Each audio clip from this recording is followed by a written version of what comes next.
It's good to see some Detroit basketball back in its purest form.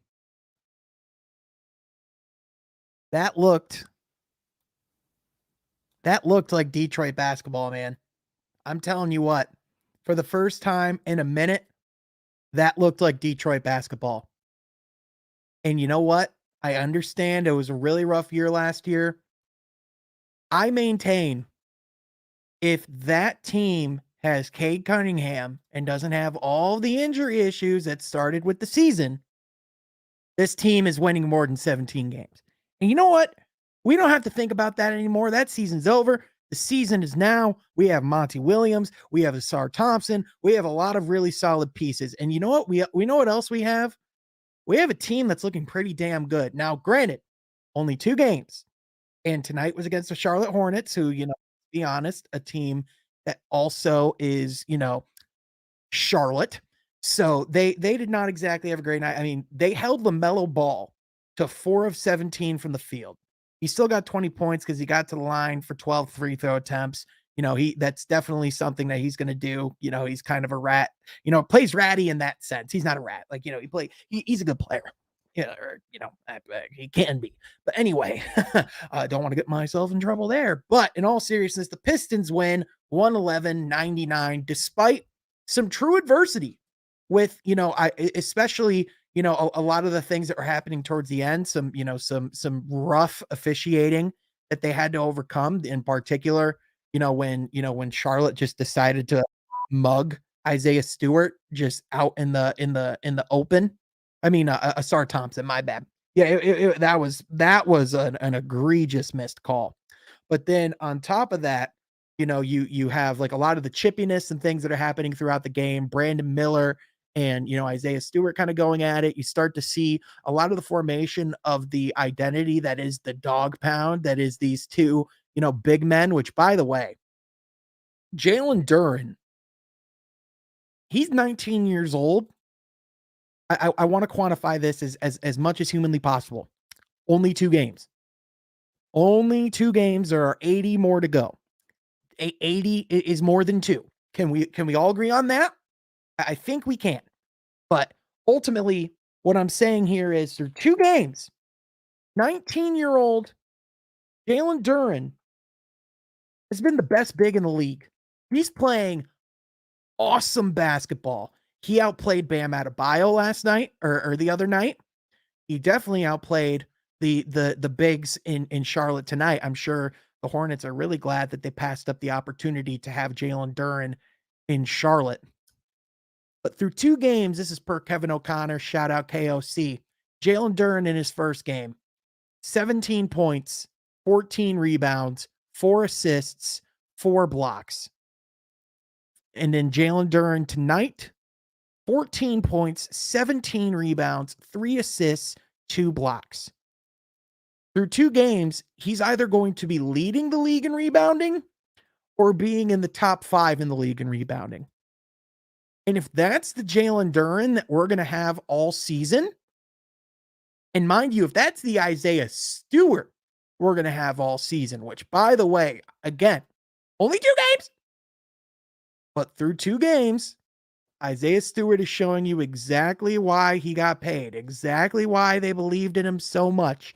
He played really well on the defensive end tonight. He made really key shots. He closed this game offensively. And on top of that, his rebounding's been key as well. The Pistons have been controlling the glass on both sides of the ball. They've been getting second chances, which made up for all of their turnovers, which is definitely an issue, which, definitely that's going to be something that they have to work on because straight up, they're not going to win by double digits if they turn the ball over that many times, let alone they're not going to win many games if they turn the ball over. But honestly, man, that really doesn't feel like that matters too much when you have, the team overall playing as well as they did. And listen, this wasn't a great Cade Cunningham game. He fouled out in the end. He was dealing with foul trouble throughout the game. He was getting hounded by Charlotte defensively because they saw the performance that he had in Miami, putting up 30 points against the Heat. Can you imagine what he would do in one-on-one action against the Charlotte Hornets? I mean, my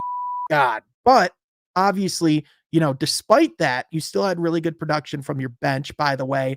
All that blasphemy that was being talked about Jaden Ivey. I think we can put that to rest. I think we can look past that a little bit. He had a really, really good game, all things considered. 18 points, 8 of 14 from the field, 4 assists. He was playing more controlled. He was playing really good. When he was in the pick and roll, he was playing solid actions. His speed and his burst just shows. And I mean, that's exactly why, I think he's eventually going to find his way into the starting lineup again. I mean, the guy, he makes this team better especially when he's playing at that level as well. And then, man, Alec Burks just showing the savvy veteran that he is, just a consistent bucket. Like, my gosh, I mean, 24 points tonight, 5 of 10 from the field, 3 of 7 from beyond the arc, got to the free throw line for 12 attempts. And speaking of getting to the free throw line, Cade finally got to the free throw line for his first 2 attempts for the season. And I definitely think part of it is, like the refs having to give a little bit more calls. I also feel like Cade, naturally avoids contact when he's going to the rim. I also feel like Cade, when he settles more for the mid range, those are going to limit some of his attempts at getting to the line. So, Cade's an insanely smart basketball player. He's really good at manipulating contact, manipulating defenders. So I'm wondering if there's ways that he can use some of that with his control, with his body, overall, just to be able to, like just to be able to find some ways to get to the line more. I'm not saying that I don't think it needs to go full Trae Young or even like, kind of like a Joel Embiid where, part of your strategy is get to the line, get to the line, get to the line. And, even if that means putting up a terrible attempt just for the sake of getting contact, I'm not saying he necessarily has to do that, but if he can find a way to, to create more contact, to manipulate defenders, maybe, hit more pump fakes, because I mean, Cade is savvy. He can manipulate defenders really well. He knows how to move, defenses like a freaking chessboard. So, I definitely think he has the capabilities to do it. It's just a matter, of being able to find those opportunities on a consistent basis. And listen, man, I mean, he's not going to have, he's not going to have, like a 30-point game each and every single night. And listen, when you have your bench playing as well as they did tonight, and the fact that you got 58 points out of your second unit, and then you got your solid play out of Jaylen Duren and Isaiah Stewart down the stretch. I mean, the fact that you had those guys playing that well was impressive. And, honestly, like there was another thing about it too. There's another takeaway that I kind of really agreed with. This was from Sam Vecini over at The Athletic. He was saying, not sure I can remember the last time where I felt like the Pistons won a game because they were straight up deeper with talent than the other team.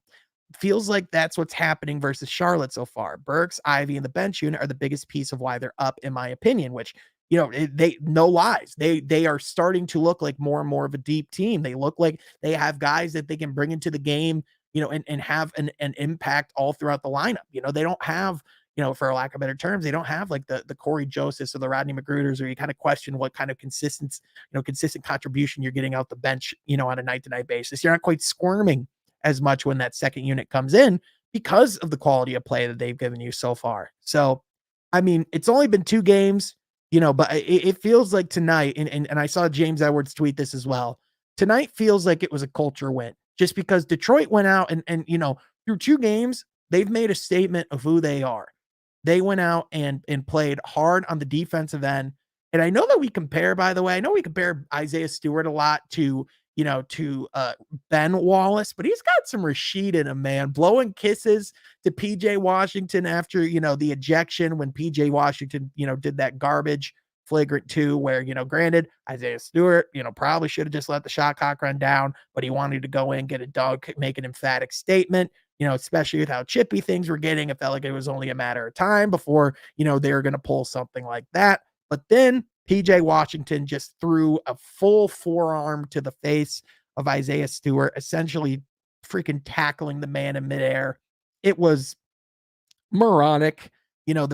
Clearly Charlotte was really frustrated because, they had a really difficult time overall from the field tonight. They were held 37% overall from field goal range. They were held 7 of 28 from the 3-point line. That's 25%. So Detroit overall played some suffocating defense, and they're starting to showcase their identity. And I tweeted this out, and I think it's the biggest thing about what you're seeing about this team is the best part about why they're playing well is that they're looking like a Pistons team. This looks like when the Pistons are playing at their peak. It's when it looks like the vision that Troy Weaver talked about of restoring of what the Pistons have been like in the past while also having that look and feel of the modern NBA.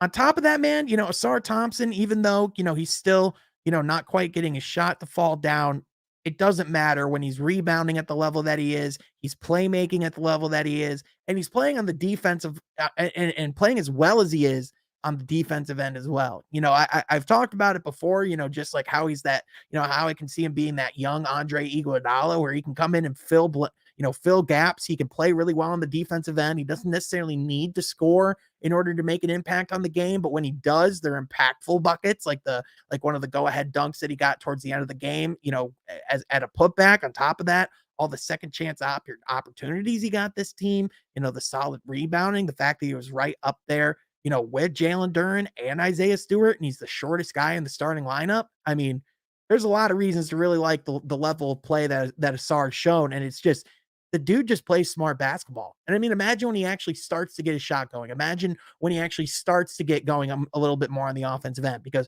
I do think it will come. I do think he will get better. It's just a matter of building a little bit more muscle, getting, a little bit more acclimated into the flow of the game. He's only a rookie, but the areas where the Pistons need him to be excellent at in order for them to compete, he's been that and then some. And, like overall, the another thing, by the way, is it me or does Terry Rozier just turn into prime Kyrie Irving whenever he plays for the Detroit Pistons? Like for at least like a period of time, a guy who, don't get me wrong, Terry Rozier, not a scrub, not a bad basketball player, but for whatever reason, looks like he's a perennial all-star, first team all-NBA like scorer whenever he goes against Detroit. Always leaves your heart pounding just a little bit. It's a little insane. But honestly, I mean, hey, ultimately he was missing shots when it ultimately mattered. They got the stops when they needed to. And when the game looked like it was heading towards Charlotte's direction, when there were the moments last year or the years before where it felt like the game would swing the other direction, those are the moments where Detroit settled down, got back to what they were got back to their fundamentals and playing tough defense, and they're playing really good basketball. And I mean, yeah, I think, Chuck, this is a really good takeaway. Duren is taking a bigger jump on the defensive end than I expected this soon, and that means great things. I mean, that's the thing, man. I said it before. I think you could legitimately argue if he keeps playing like this, like Jaylen Duren's like a top 5 big in the top 5, top 10 big in the league, like right now. If he keeps playing like this, if he has the potential to lead the league in rebounding at 20 years old. Like what? It's insane, man. And like the difference is like unlike like with Andre when we had that level of rebounding, when we had that type of presence, he's also making that impact on the defensive side of the ball. He's having that impact as a rim protector, but then on top of that, you throw in the fact that he's just playing at just overall as well as he is in the pick and roll as defensively, and they're jawing off. They have a little bit of swagger to him as well. I mean, that's what you want to see out of your young bigs. And again, tonight is exactly why Isaiah Stewart got paid. That is exactly why they bet on him, is because of the resiliency that he plays with, the heart and passion that he plays with, but also the confidence that the work that he puts in the amount of in the intelligence that he plays with is going to pay off. And I mean, listen, man, again, 2 games, he's looked pretty damn good. And if he keeps playing at that level, he will more than justify the contract that he's on.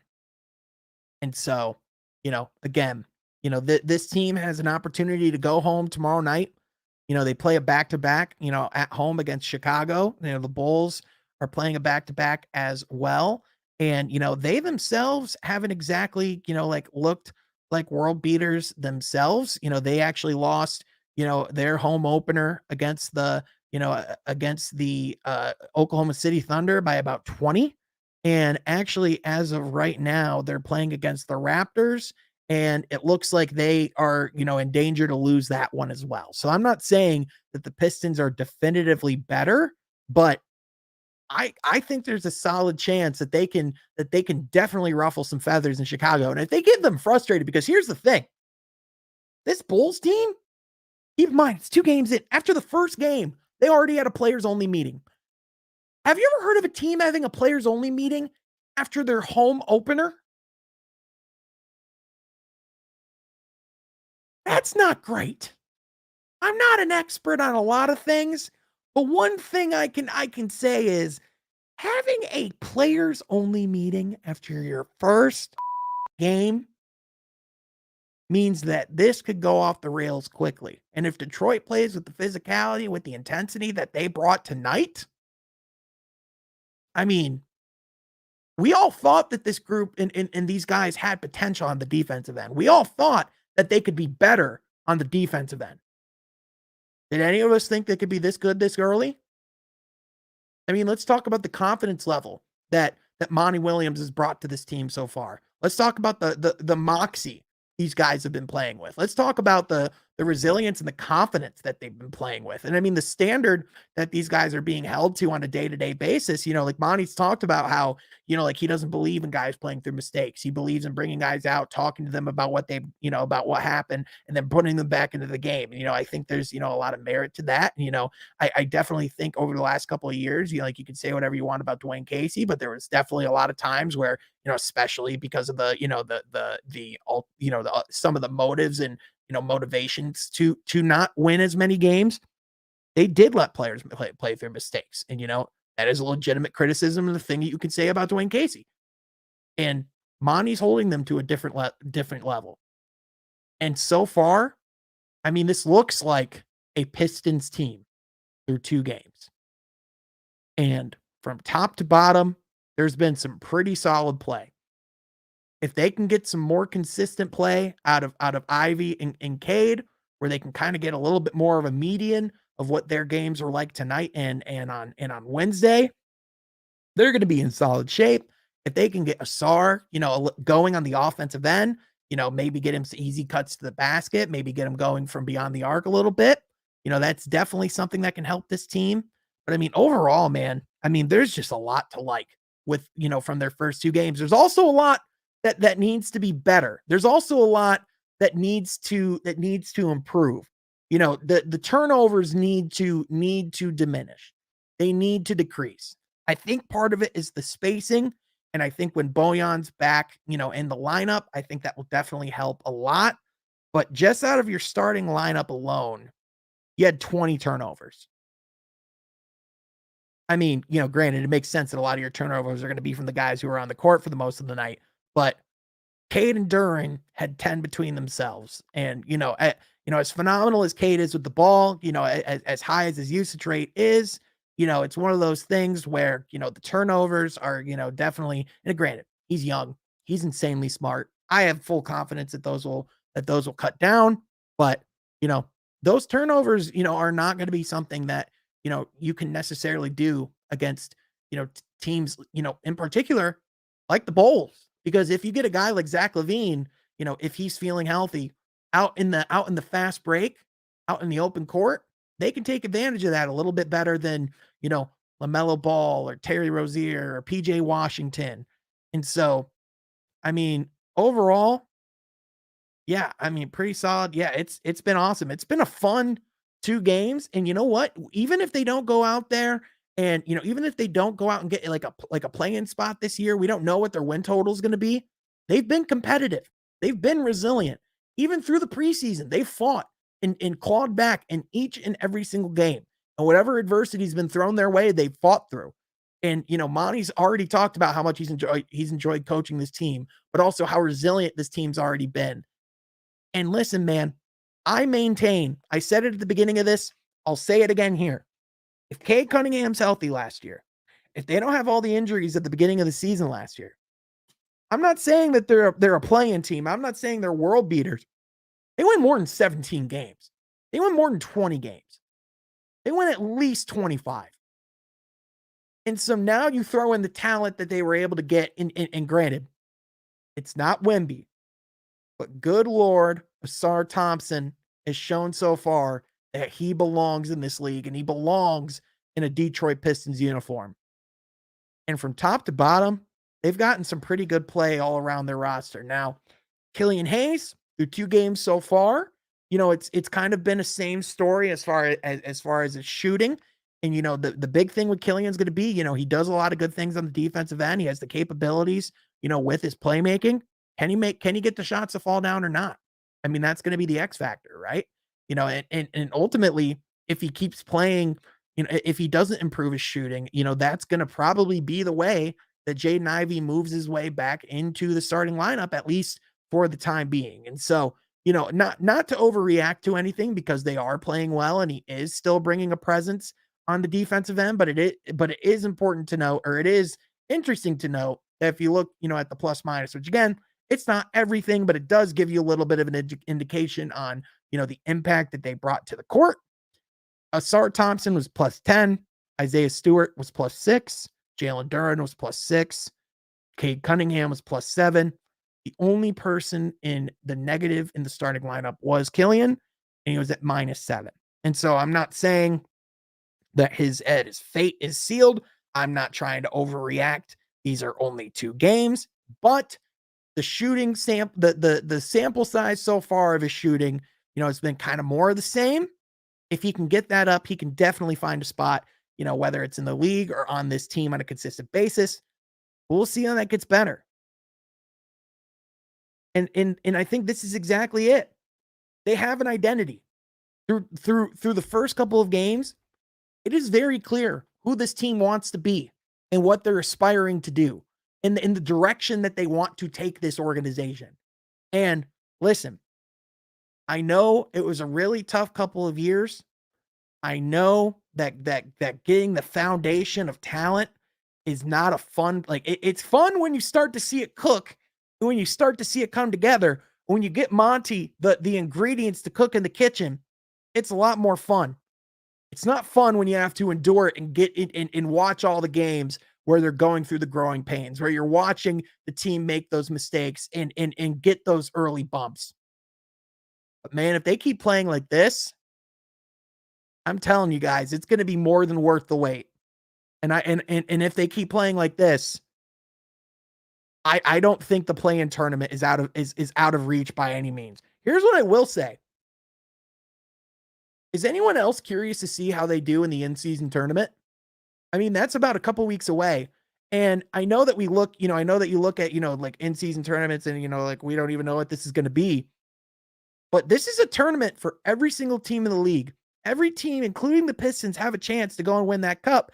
And if you look at something that, if anything, in my opinion, the in-season tournament could potentially be a breakout, a breakout display for these young teams. This could be a thing for like a team like the Oklahoma City Thunder or the Indiana Pacers, or even teams like the Pistons, perhaps making a wild card spot in the in-season tournament and going out and proving themselves in some capacity. That could be kind of their NBA bubble-esque moment this season, akin to what Monty had, in his first season in Phoenix.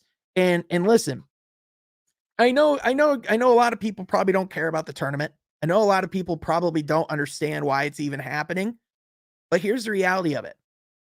It could be a significant development opportunity for the Pistons because they're getting consequential basketball games this season, no matter what. You could say, what it actually counts for. You can question how hard players are actually going to go. But if they use it as an opportunity and look at the fact that these games do count, it can actually be something that that can really be beneficial for them.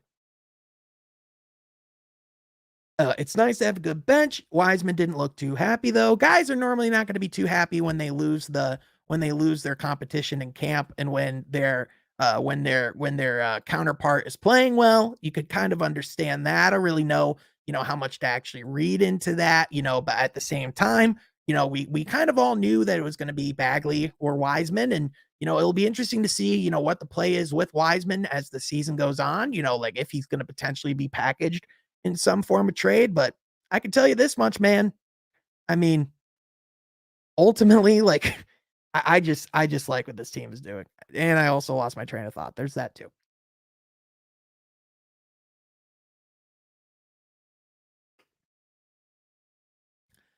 I think we have the Bucks in the games that count for the cup. Can't remember who else is in that group of games. Oh yeah, I can tell you, we have a brutal group in the in-season tournament. I actually remember like us actually like drawing like a pretty difficult group as far as that's considered. So we are in I believe we're in a group with the Hawks, the 76ers, and then a couple others. But ultimately, those games are about a couple weeks away. I'm really excited to see, like what those can potentially mean for the team. And hey, if they can potentially earn a trip to Vegas and see what they can do out there, I think it'd be pretty fun. And I mean, yeah, I mean, ultimately, like, yeah, I mean, it's a business. You don't really care about, like players' feelings. Ultimately, you're going to put the players out there that are, that are playing the best basketball. And that's just the reality of it. So yeah, 100%.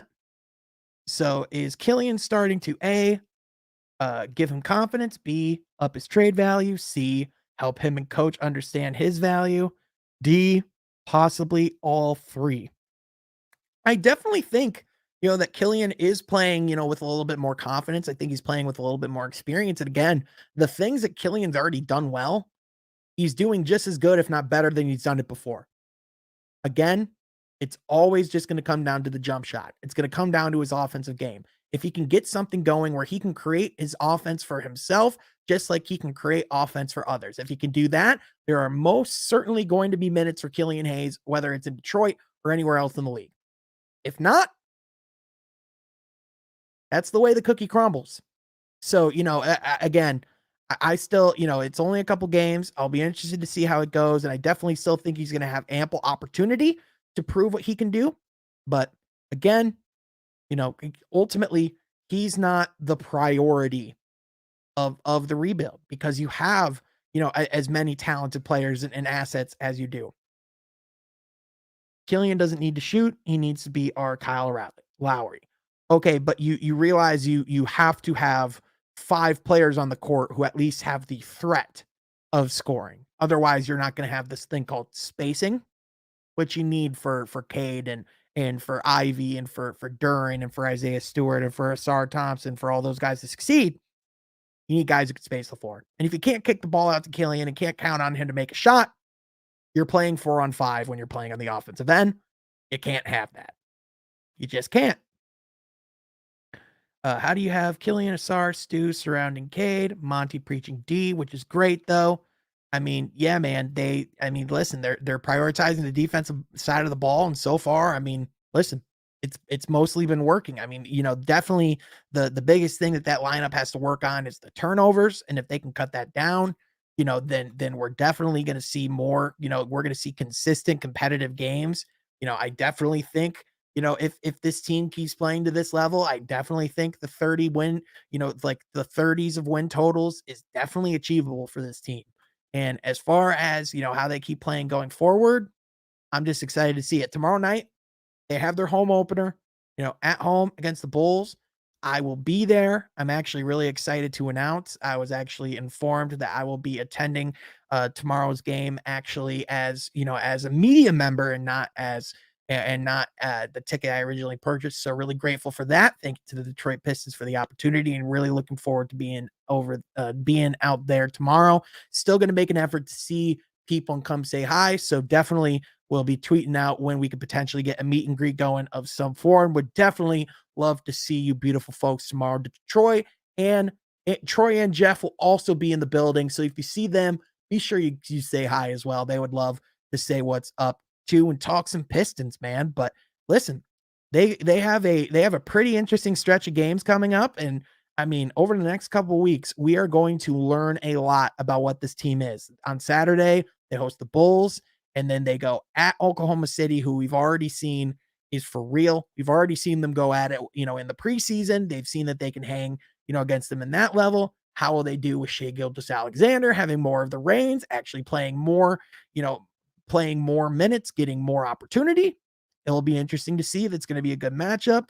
But then they host the Trailblazers, who definitely, dominating. Look out, dominating. I can't, I can't see it with a straight face. He's like, I'm dominate. I just can't.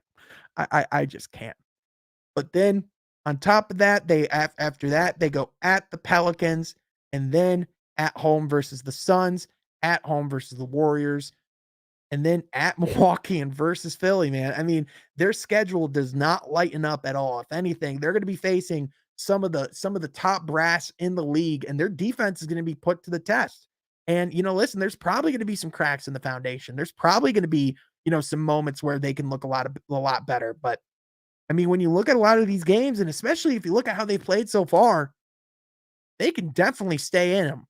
They can definitely, stay competitive. If they cut down the turnovers, if they get more consistent shooting, if they get, if they get the likes of, Killian or, Asar going on the offensive end,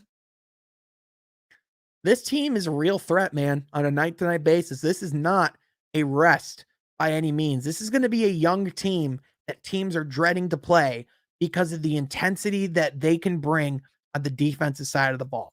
They're going to make you work your ass off to go and score on them and to win, especially if you're going to score at a high output. That means that you're doing something. Either that or something's wrong in their camp, because they've shown through 2 games they have the opportunity to play some pretty good, they have the opportunity to play some pretty good defense. The turnovers, again, the biggest glaring issue, but something that can be addressed. So overall, I don't know about y'all, but through 2 games, it's hard to not feel good about where they're at, and to not feel optimistic about what this season can look like.